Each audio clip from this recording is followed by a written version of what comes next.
Boa noite, pessoal, tudo bem?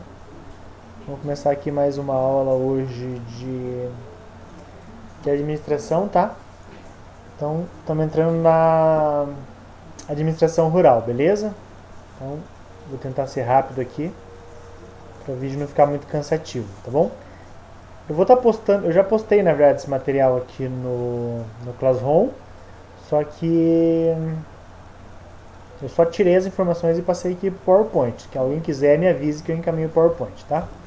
Então tá, então não vamos falar sobre administração rural, pessoal.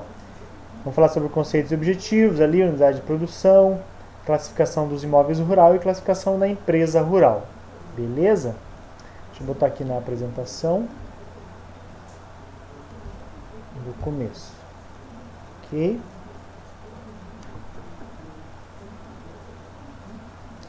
Beleza.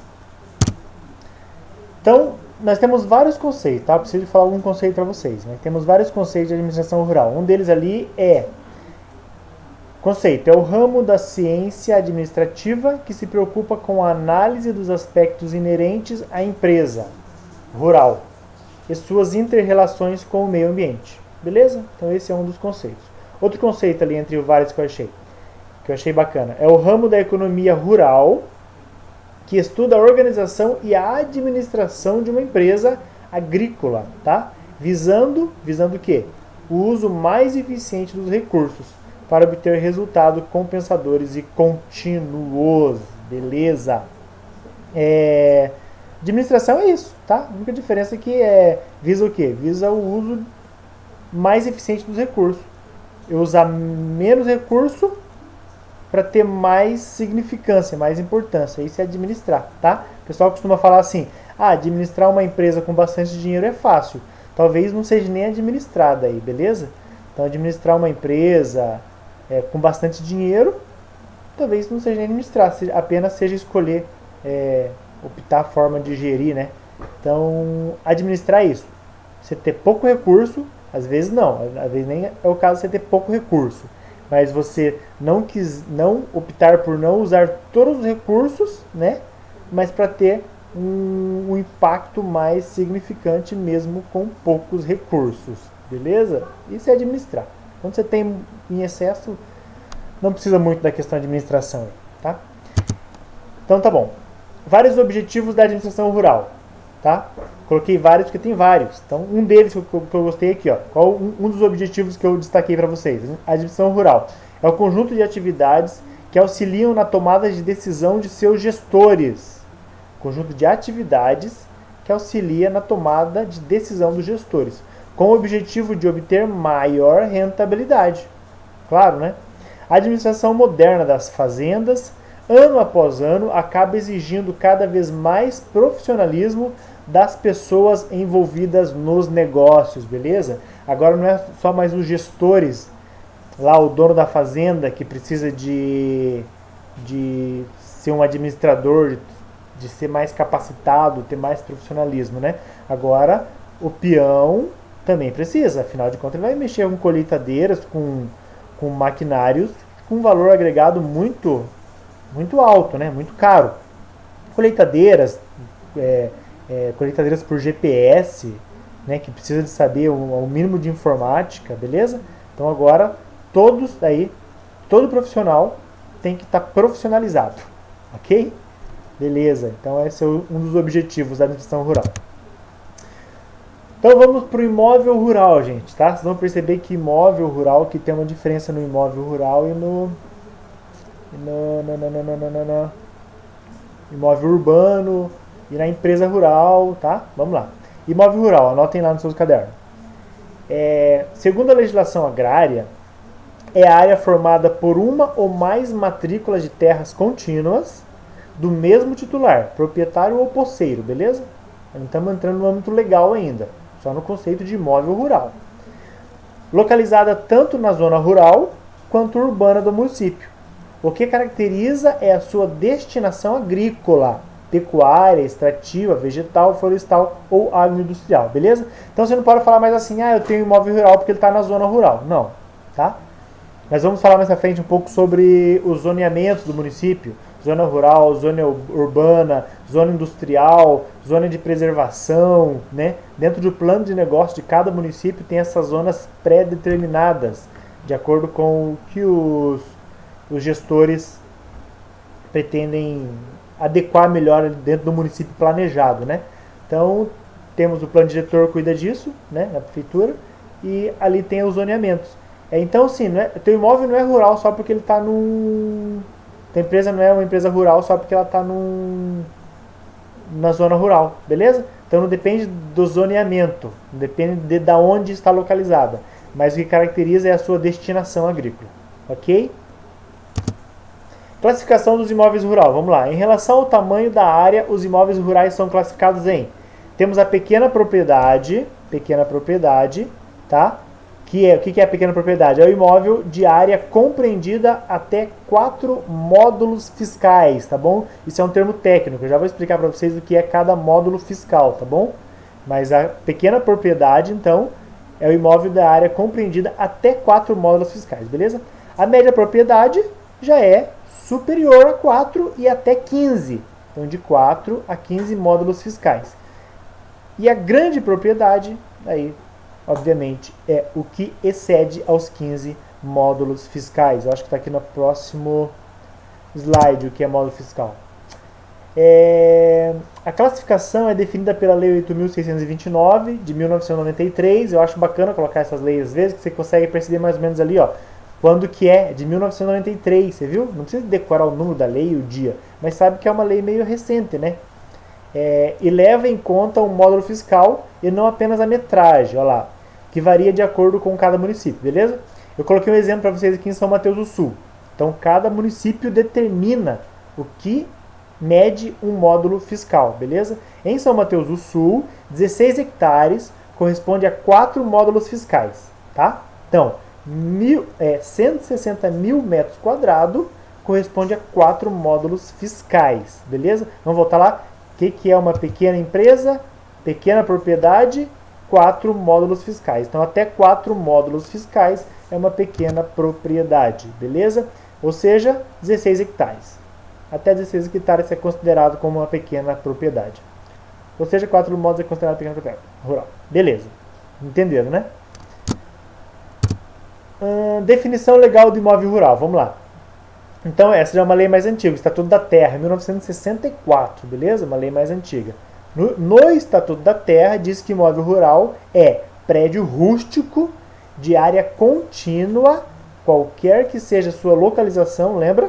Tanto na cidade quanto no sítio, tá? Que se destine à exploração extrativa, agrícola, pecuária ou agroindustrial, que é através de planos públicos de valorização, que é através de iniciativa privada, beleza? E na Lei 8.629, que é de 1993, tá? Que regulamenta a política agrária, diz assim: imóvel rural, o prédio rústico de área contínua, qualquer que seja sua localização, que se destine ou possa se destinar à exploração agrícola, pecuária, extrativa, vegetal, florestal ou agroindustrial. Beleza? Então tá aí as definições de imóvel rural. Lembrando que uma lei não pode se contradizer a outra, né? Então por isso que é meio igual, meio a mesma coisa, não se torna inconstitucional, né? Mas um é específico ao Estatuto da Terra, que tem várias questões específicas, e ali é a lei geral sobre a política agrária, tá? Há 2 critérios de classificação dos imóveis na legislação brasileira. Um específico para fins tributários. Então, um critério é para fins tributários, tá? Que determina o tipo de cobrança em função da localização do imóvel, onde está localizado, beleza? E o outro é para os fins do direito agrário, da questão mais da plantação, da produção, beleza? Utilizado para a fixação de direitos e obrigações de natureza agrária, como também para as questões de natureza trabalhista da atividade agrária, ok? Então aí estão os 2 critérios, um critério para fins tributários e outro critério para fins agrários, ok? Característica do imóvel rural. Então, prédio, toda e qualquer propriedade territorial de qualquer terreno, independente de onde estiver localizado, tá? Quando fala prédio rústico, né, quando eu falei ali atrás sobre prédios Rústico, cadê? Prédio rústico, imóvel rural, cadê? Cadê? Opa, em algum lugar que eu falei sobre prédio rústico, né? Imóvel rural.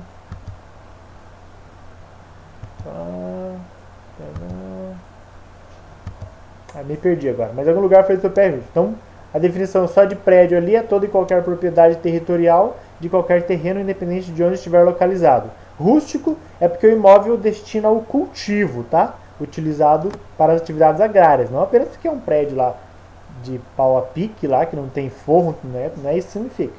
Então, na questão da palavra ali é porque rústico quer dizer que é um imóvel destinado a cultivo, tá? Utilizado para as atividades agrárias.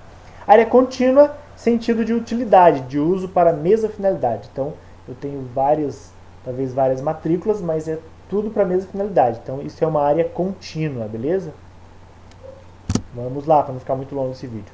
Classificação dos imóveis rurais, tá, pessoal? Olha lá.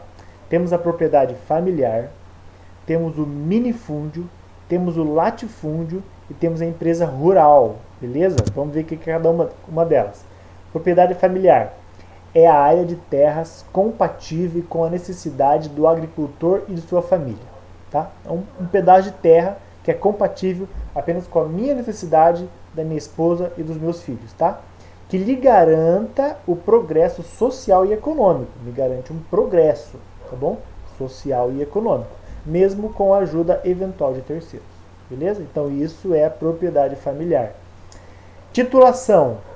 Em princípio, a propriedade familiar supõe a existência do título de domínio do imóvel em nome de um dos membros da entidade familiar. Então tem que estar no meu nome. O título ali, o título do imóvel, dizendo que aquele imóvel é meu. No entanto, como a própria lei permite a concessão de uso, né, sabemos sobre isso, um que empresta para o outro, aqui acontece muito de nós arrendar, né, arrendar de outro. No entanto, como a própria lei permite a concessão de uso, inclusive na distribuição de terras no processo da reforma agrária, tá? O título de domínio deixa de ser elemento essencial. Não é essencial para caracterizar ali a propriedade familiar, né, agrícola, tá bom? Não é essencial. A lei permite a ajuda eventual de terceiros sem desnaturar a propriedade familiar. Então pode ser que outras pessoas me ajudem. Antigamente tinha muito nas comunidades, meu pai falava que quando ia colher lá alguma coisa, chamava todos os vizinhos, todo mundo ia ajudar lá, beleza? Então a lei permite que isso não perde essa propriedade de ser familiar quando os outros vão ajudar você a fazer a tua colheita, a plantação, né?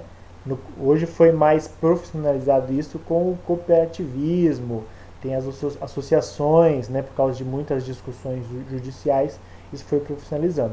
Mas se você pede para alguém te ajudar lá, você não perde o caráter da sua propriedade ser familiar, tá?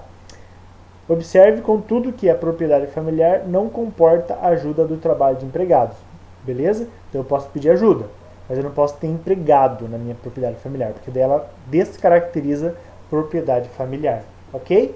Propriedade familiar, então, de resumo, é aquela que eu, meus filhos, né, tocamos ali, temos as cabeças de gado, plantações, né? E nós temos condições de tocar. Quando eu começo a ter que contratar empregado, daí já não é mais uma propriedade familiar, beleza? Minifúndio. Imóvel rural de área e possibilidades inferiores à da propriedade familiar, tá? Então ela é inferior ainda à propriedade familiar. Em outras palavras, é o imóvel com dimensão inferior a de um módulo fiscal, lembra? O módulo fiscal ali, pequena propriedade, lá 4 módulos fiscais, lembram?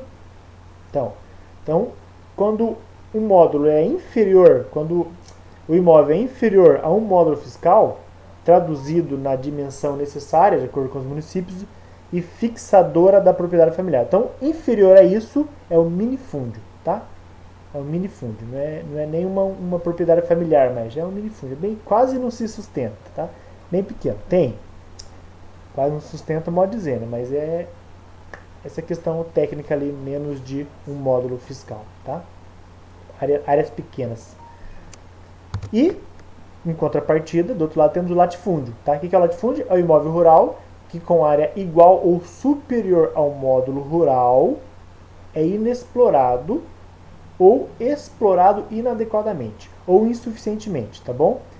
Ou ainda porque tem grande dimensão a ponto de ser incompatível com a justa distribuição da terra, beleza? Então lá, o latifúndio, gente, é quando tem a terra ali, mas ela não está sendo explorada adequadamente. Não está sendo explorada adequadamente. Ela pode ser mais explorada, tá? Isso é um latifúndio, beleza? Ou talvez não está sendo nem explorada. Latifúndio, beleza? Empresa rural ou empresa agrária. Tá. No aspecto econômico, a regulamentação do Estatuto da Terra, ET Estatuto da Terra, tá? Exigia a utilização de 50%. Depois passou a ser 70% e, por último, o decreto exigiu 80% de utilização e 100%. Enfim, agora é 100% de eficiência, beleza? Empresa rural ou empresa agrária. No aspecto econômico, ela tem que ter 100% de eficiência. Além dos outros elementos da função social, inclusive o cumprimento das obrigações trabalhistas, beleza? Então tem que estar ali o registro, as horas, o controle de horas, todas aquelas obrigações trabalhistas que vamos ver um pouquinho mais para frente aí, beleza? A partir da alteração conceitual introduzida pelo decreto ali, ó, de 1980, a empresa rural deve cumprir os requisitos da função social, tá? Nestes se englobam os elementos econômicos, produção e produtividade. Então é a função social quando? Quando está produzindo e quando tem produtividade, uma continuação, tá? E mais, aliás, esses são elementos econômicos, produção e produtividade. Está produzindo e tem uma continuação. E mais os elementos sociais, beleza? Quero fazer uma comparação ali agora sobre a empresa rural e a propriedade familiar. Vamos lá. A empresa rural, como empreendimento econômico, ela explora a atividade agrária mediante a força de trabalho de terceiros, tá? Com o objetivo principal de lucro, através da venda de produção. Então, beleza, na empresa rural, ela quer ter lucro e ela explora a força de terceiros para trabalhar, beleza? Então, ela quer ter lucro através da venda da sua produção. Empresa rural, beleza? Na empresa rural ocorre a associação da terra, capital, trabalho e as técnicas empregadas na realização da atividade agrária, tá? Dentro de um fim econômico, óbvio. Quanto ao tamanho da área que explora, pode ser igual ou superior ao da propriedade familiar, tá? Lembra que ela vai descaracterizar a propriedade familiar quando começar a ter, por exemplo, ali trabalho de terceiros, empregado, tá? Então ali pode ser igual, mas em todo caso ela pode ser igual, tá? Propriedade familiar. Contudo, alguns entendem que necessariamente a área deve ser superior à propriedade familiar. Algum entendimento aí. Esse trabalho que eu tirei é um trabalho de direito, daí ele está mais focado assim nessa parte de, às vezes tem alguns legislador que entende de outra forma, tá? Mas esse é o principal. Até porque na justiça tudo pode ser discutido, né? Então nunca está declarado aquilo. Beleza? Então falamos sobre empresa rural, tá? Fins de lucro. Eu exploro a força de terceiros, meu objetivo é produzir, vender e ter lucro, tá bom? Indiferente do tamanho da área, tá? A propriedade familiar é diferente. O que acontece? Ela tem um elemento principal. Tem como elemento principal a exploração direta e pessoal do imóvel pelos membros da família, beleza? Então, quando é os membros da família, o pai, a mãe, o cunhado ali, é uma propriedade familiar, tá bom? Contudo, tanto a empresa como a propriedade familiar precisam atuar dentro das condições de cumprimento da função social, beleza? Se bem que este critério é mais rígido para as empresas rural, uma vez que a propriedade familiar, pela sua própria constituição, já entende vários requisitos da função social. Então, só por ser a propriedade familiar, por eu estar produzindo para o meu sustento, já está entendido aí como uma função social, beleza? Quero falar sobre aqui a função social para a gente ficar mais claro. A gente fala função social, às vezes não sabe o que é, né? Então, ali, ó, na Constituição Brasileira, tá? Só identificando que é lá na Constituição Brasileira que eu peguei, da política agrícola e fundiária e da reforma agrária, lá na Constituição, no artigo 136 diz: função social é cumprida quando propriedade rural entende, simultaneamente, segundo critérios e graus de exigência estabelecidos em lei, os seguintes requisitos, tá? Aproveitamento racional e adequado, utilização adequada dos recursos naturais disponíveis e preservação do meio ambiente, observância das disposições que regulam as relações de trabalho, e exploração que favoreça o bem-estar dos proprietários e dos trabalhadores, tá? Quando isso está sendo feito, você está atingindo ali a função social, beleza? Desses 4 critérios aí. Propriedade improdutiva. Estou falando rápido para o vídeo não ficar muito grande, tá, pessoal? A propriedade que não alcança os índices de produção e produtividade estabelecidos em lei, independente do tamanho, ela é classificada como improdutiva, tá? Tendo acima de 15 módulos fiscais, lembra? Se tiver do volta lá que você vai ver quantos metros quadrados tem um módulo fiscais. Tendo acima de 15 módulos fiscais, classifica-se como grande propriedade improdutiva, passível de desapropriação para fins de reforma agrária. Então, se a reforma agrária, dentro dos seus regulamentos, entender que eu posso desapropriar aquele espaço por estar improdutivo, eu vou lá e desapropio, beleza? Isso quer dizer que a propriedade, mesmo não cumprindo todos os requisitos da função social, por mais que ela não cumpra todos os requisitos da função social que nós falamos ali, ó, tá vendo? Ó, aproveitamento racional adequado, utilização adequada dos recursos, observância das disposições que regulam a relação de trabalho, exploração que favoreça o bem-estar dos proprietários do trabalho. Por mais que ela não obedeça todos os requisitos, mas se ela está sendo produtiva, aí está bom, tá? Então, vamos lá. Isso quer dizer que a propriedade, mesmo não cumprindo todos os requisitos da função social, se produtiva, não pode ser apropriada, tá? Importante que ela seja produtiva. Claro que os outros critérios vão ser fiscalizados depois, mas ela já não pode mais ser desapropriada. Esta é a interpretação majoritária atualmente na visão dos tribunais, tá? No entanto, há teses defendendo a posição de que, se o imóvel não cumpre os demais requisitos da função social, aspecto social e ambiental, também pode ser objeto de desapropriação, tá? Então, há teses sendo estudadas sobre essa questão, tá? Mas hoje, a princípio, é produtivo, não pode desapropriar. Mesmo que no aspecto econômico seja classificado como propriedade produtiva, em vista da exigência constitucional de aproveitamento racional e adequado, que não existe no descumprimento dos aspectos social e ambiental. Sendo pequena ou média, para poder ser desapropriada, é necessário que o proprietário tenha outra propriedade, conforme o disposto no artigo 135 da Constituição Federal. Então, outro requisito eu só posso desapropriar se aquele proprietário tiver outra propriedade, tá? Muito normal isso aí no meio jurídico, nas questões de desapropriação. Isso aí. Acabou. Nossa, achei que tinha mais. Pessoal, então é isso, tá bom? Vou finalizar o vídeo para não ficar muito grande aqui. Tem mais informação para passar, mas vou deixar passar depois para não ficar muita coisa, beleza? Boa aula para vocês, boa noite, fiquem com Deus e até a próxima.